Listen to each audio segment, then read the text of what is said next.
So I've sort of been in a style rut. Coming off of the cottagecore craze, I have come to realize that while I really enjoyed the aesthetics and the visual, the imagery of the cottagecore aesthetic, it just isn't the style for me. It took me 3 years to realize that though. And I'm at the point where a lot of the dresses in my closet just feel a bit too frilly and a bit too fussy, and they're just not what I am yearning to wear on a day-to-day basis right now. Now there are a few pieces in my wardrobe that have stood the test of time, like this shirt, which is about 2 years old at this point, that have bits and pieces of what I really want my style to look like. And so I'm kind of on the journey of turning that corner and going back in a direction that feels more authentic to me. I guess what I'm trying to say is the influencing haze has worn off and I can see clearly now and I know what I want to wear. So that being said, I'm very much into, like, I don't know how to describe it. It's almost like minimalist but extra at the same time. Like, I want minimalism in terms of pieces. I don't want to do a lot of layering. I don't want to do a lot of thinking. I want things that I can pull and put together an outfit quite easily, which is why I tend to gravitate towards sets. However, I want maximalism in terms of print and silhouette. I want to take a minimalist style in terms of maybe like 2 basic pieces and add some maximalist elements to them, whether that is through print or texture or a symmetry, just playing with or playing up the details of the outfit so that it doesn't feel so basic, because at my core, I like to be a little bit extra. So today we are going to be making 2 pieces. I'm going to show you how to draft on your own a tube top and an asymmetric skirt. Both of these pieces, you only need about 2 to 3 measurements. I think 2 measurements, if I'm being honest, for each piece. You can self-draft them on your own. You can make a pattern template, or you don't need a template at all. For the top, I am gonna go ahead and show you how to make the template, because it's literally just 2 rectangles. And that way, every time you want to recreate it, because I see it as something that's going to be a staple in my wardrobe, you can just go pull from that and recreate it. For the skirt, there is no pattern. And that's kind of wild for me, because I am very much a must-sew with a pattern type of girl. When I was playing around in here last night, coming up with the skirt design, I found that you really didn't need a pattern. In fact, I don't know what a pattern for this would look like. So it's just a lot more fun doing it without one. I'm gonna show you how to create those 2 pieces today. We're gonna start with the easiest of the 2, which is the tube top. Let's just get into it. So the tube top that we're gonna be making is actually a recreation of an American Eagle tube top that I purchased. I actually have 2 of them, and I wear them on rotation. It's just a style that I love. Really easy, really simplistic, and will be really, really easy to create. I went ahead and I made one last night just to hash out the measurements and the details so that I could present this to you as clear and as concise as possible. It's, like I said, 2 rectangles. So there is the body piece, and then there's a little fold over piece here,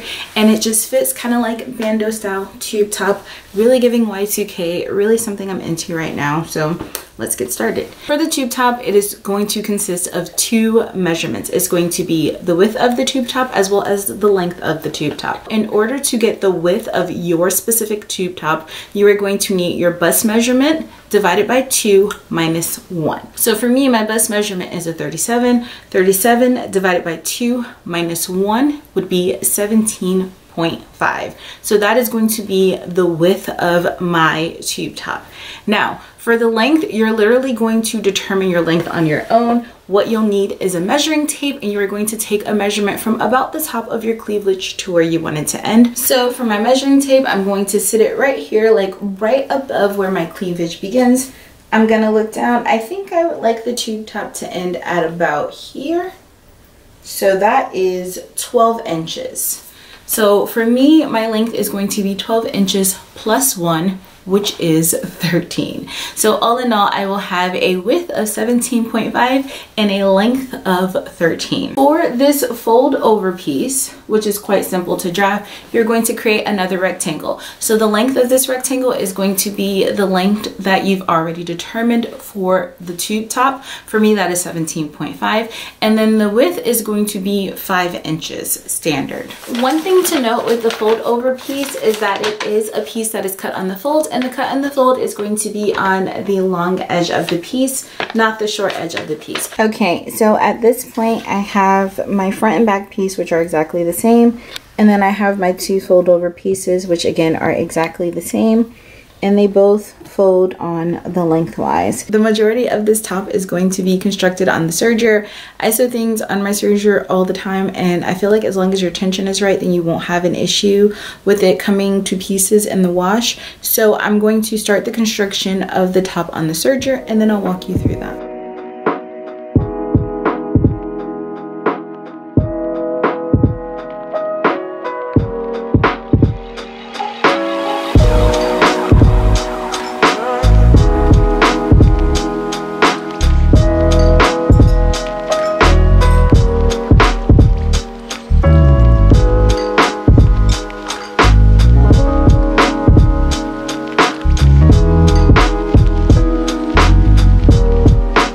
Okay, so I have my tube top sewn along each side seam. Now I have the is going to be the flap, and I've just folded it out, and I am going to join these flaps along the side seams as well.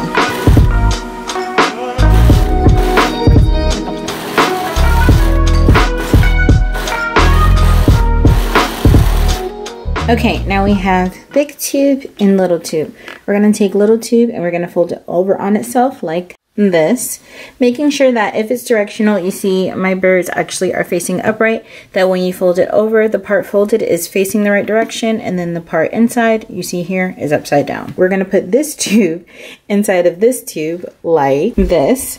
So we have all of the layers clipped together, and then basically now we're just going to go back to the serger and serge all of these layers together so that this piece becomes one.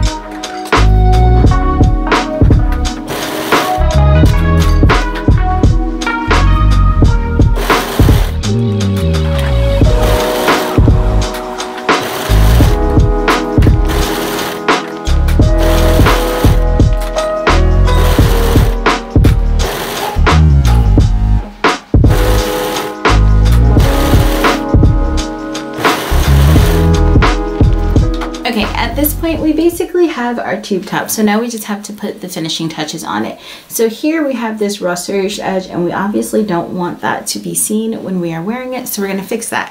How we're going to fix that is literally by pulling this entire top up. We're going to take that serged edge and we're going to press it down towards the bodice, and then we're going to go along this line here and understitch it, but we're going to understitch it with a zigzag stitch so that it continues to be able to stretch as we are wearing it, pulling it on and taking it off. We don't want to compromise the integrity of the garment. We still want it to be able to move as a stretch garment moves. So like I said, we're going to pop this down, flip it over, take it to our sewing machine, and we're going to zigzag stitch right along this edge. And what that is going to do is create tension between the upper piece and the bodice so that when we fold it over, we'll have a nice clean edge like this, and we won't see that stitching at all. I don't know why that was so hard to say.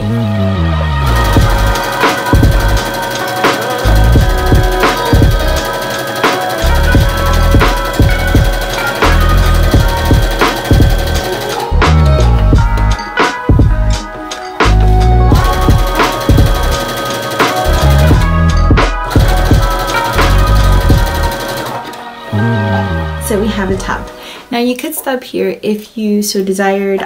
Because it is knit, it probably won't fray. However, this knit is 95% or 94% cotton, 6% elastane.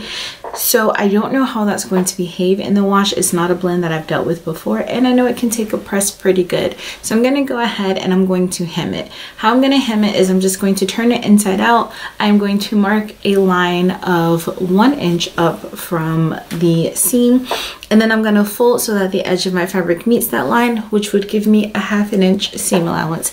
Then I'm going to zigzag stitch it down, and the top will be done.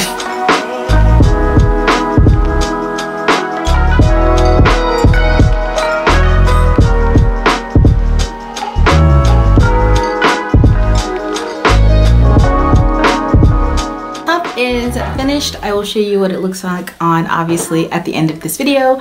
Now we are going to work on the skirt. Hopefully I can explain it in such a way that seems straightforward. For the skirt, the only measurement you are going to need is your waist measurement and the shortest point of the skirt. There are dips and peaks in the skirt, so you need to determine how short is the shortest point of the skirt going to be, and that's it.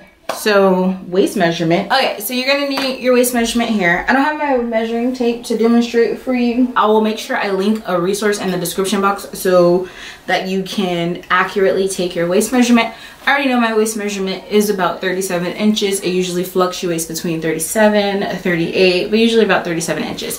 So that is my waist measurement. The next measurement you're going to need is from your waist to the shortest point of your skirt. So for me, the shortest point of my skirt is going to be here. So I would need the measurement from my waist to here. This measurement is going to be the full length of your fabric.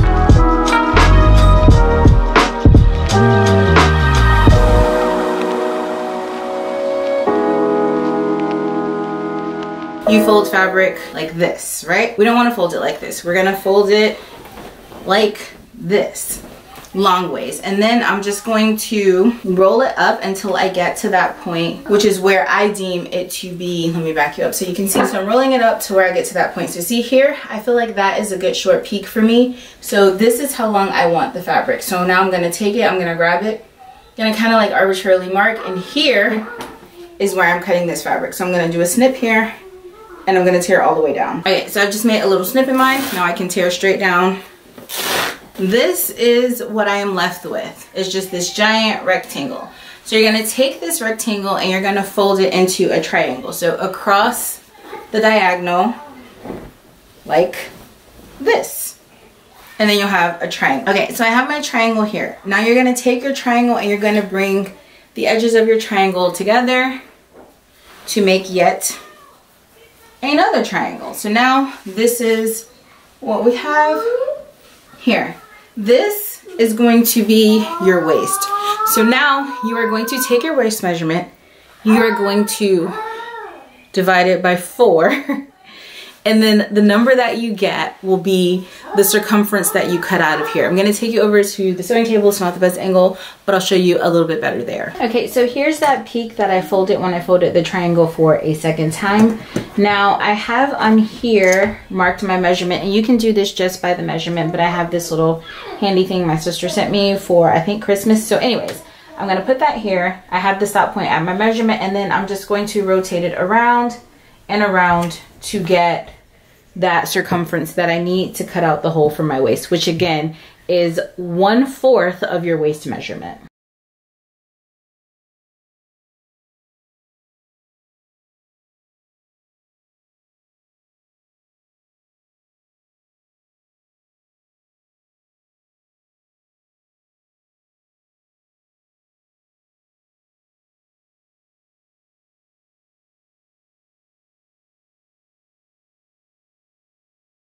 So this is what we have, and this is basically our skirt. So the next thing that we need to do is determine what's going to be the front and the side. Now, as you can see, if I hold it up, it's pretty symmetrical. Like that peak is in the same spot. I don't want it to be that way, so I'm just going to open this up, and I'm just going to kind of play around with the way that it falls until I'm satisfied. And I think I like this configuration. So now that I know that this is the way that I want it to fall, I'm going to put 2 clips on the end to denotate my size, and then I'm going to put a notch in the center front and the center back. Then we will go ahead and cut out a waistband. Now for my skirt, I want to have a 2-inch waistband just because I have a bunch of 2-inch elastic on hand. So I'm going to cut out a waistband piece that is 37 inches, which is the circumference of that circle that I created, by 5 inches, which would accommodate the 2-inch waistband with a 1/2 inch seam allowance. Now I'm not actually going to be using a 1/2 inch seam allowance because most of this is going to be sewn on the serger, but give or take, that little bit of wiggle room really won't hurt anything in the end. This is one of those rare moments that lets me know I'm on the right path, because I have almost exactly 37 inches of fabric left. So gonna get a little bit of late night sewing in because I kind of want to finish the skirt tonight. And so where we left is I have the band on, and then there is a little opening back here where I'm gonna feed the elastic through. then I'm just gonna close that up and it'll be done. Now, the hem of this skirt, the way that I'm gonna dress it, I'm not gonna leave it raw because as you can see, this fabric likes to roll and I just feel like that looks really unfinished. So what I'm gonna do is I'm gonna serge all of the edges and then I'm just gonna fold it over twice and stitch it down with a straight stitch, because with the hem of the dress, it doesn't matter if it stretches or not. It doesn't need to stretch, in fact, so a straight stitch will suffice. I would use a straight stitch anywhere else on this garment, but like I said, for down here, doesn't matter, it's inconsequential, just want a clean finished edge. So I'm gonna go ahead and do these two things tonight, and then I'll see you tomorrow when it's all finished.